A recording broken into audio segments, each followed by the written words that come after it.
Matin. Il est 8h35, l'heure de la revue de presse avec David Abicard. David, à la une des journaux de ce 2 mai, un avis de recherche. Et il est où le 1er mai ? Il est où ? Disparu le 1er mai. Libération parle d'un 1er mai neutralisé. Les Échos d'un 1er mai confisqué, victime de l'OPA, des Gilets jaunes et des Black Blocs. Même l'odeur des merguez a disparu, se lamente Cécile Cornudet.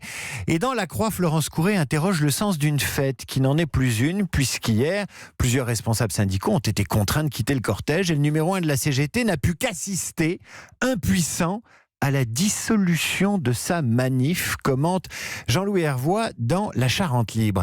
Dissous le 1er mai, un 1er mai neutralisé, confisqué, ventilé façon puzzle, dans une violence contenue, malgré tout, ce qui fait dire à Jean-Louis Vochtalik du Courrier Picard que le 1er mai a été kidnappé. Et puisque ce matin l'avis de recherche du 1er mai est lancé, on évoquera une autre disparition. Mais où est passée la campagne des Européennes ? Le Figaro évoque ce matin l'étrange climat qui a saisi la classe politique alors que le Rassemblement national célébrait hier Jeanne d'Arc à Metz à seulement 3 semaines du scrutin européen.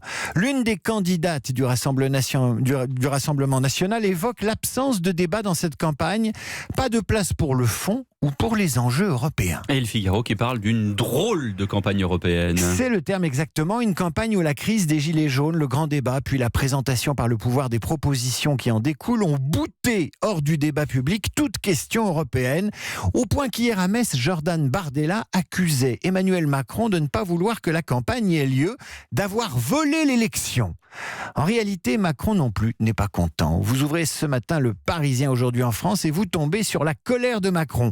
Pas content le président, ça a gueulé, révèle le quotidien. Mardi, le président a recadré sévèrement ses ministres, leur enjoignant notamment de faire campagne pour les européennes. Il a même brandi le bâton, le président. Si on est deuxième aux européennes, il y a de grandes chances pour que le Conseil des ministres ne se tienne pas avec les mêmes têtes dans un mois.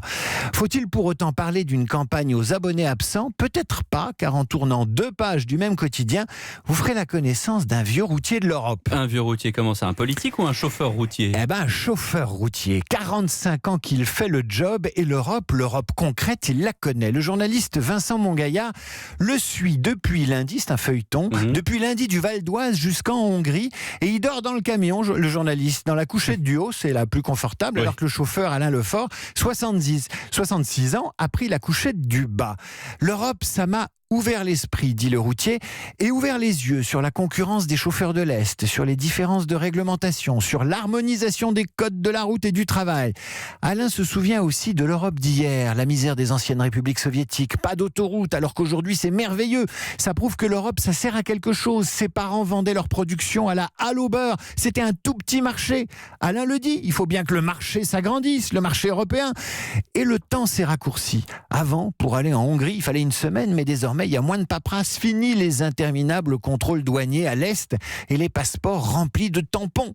Alain se souvient aussi qu'il y a 4 ans, les chiens de la douane anglaise ont repéré 12 clandestins montés dans son camion pendant qu'il était en pause.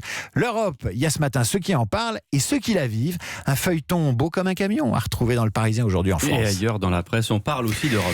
Oui, mais il faut partir à la pêche, il faut chercher, se donner un peu de mal. Alternative économique, à quoi sert l'Europe ? C'est le dossier du mois. Politis fait sa une avec Yannick Jadot, tête de liste écolo. Et puis vous avez Philosophie Magazine qui ce mois-ci fait dialoguer 2 jeunes philosophes qui sont tête de liste de leur parti. François-Xavier Bellamy des Républicains et le Belge Laurent de Sutter qui emmène lui la liste créée par l'ancien ministre des Finances grec Yanis Varoufakis. Donc un philosophe de droite et un de gauche. Extrait de la discussion. Laurent de Sutter sur ma gauche. Si quelqu'un me dit en parlant des migrants, je ne suis plus chez moi, je n'ai pas tellement envie d'être chez lui. Ce à quoi répond François-Xavier Bellamy à droite. Pour accueillir les migrants, il faut bien avoir 4 murs entre lesquels les accueillir. Un débat sincère, philosophique entre jeunes routiers de la politique. Mais pour faire le tour de la culture européenne, il suffit parfois d'une nuit dans un grand musée. Ouest France raconte ce matin comment Daniela, une Italo-Canadienne de 26 ans, a gagné devant 180 000 candidats le concours lancé par le musée du Louvre et la plateforme d'hébergement Airbnb à l'occasion des 30 ans de la pyramide du Louvre. avec pour récompense le privilège de passer une nuit au musée. Une lettre de candidature a suffi où Daniela expliquait vouloir prendre l'apéro devant la Joconde. Eh bien, elle a été servie, Daniela. Ah oui, coupe de champagne devant Mona Lisa, dîner devant la Vénus de Milo et dodo sous la Grande Pyramide, sans oublier la visite guidée avec conférencière. Tout ça s'est passé dans la nuit de mardi à mercredi. Le seul problème du système Airbnb, c'est que même au Louvre, il faut rendre les clés.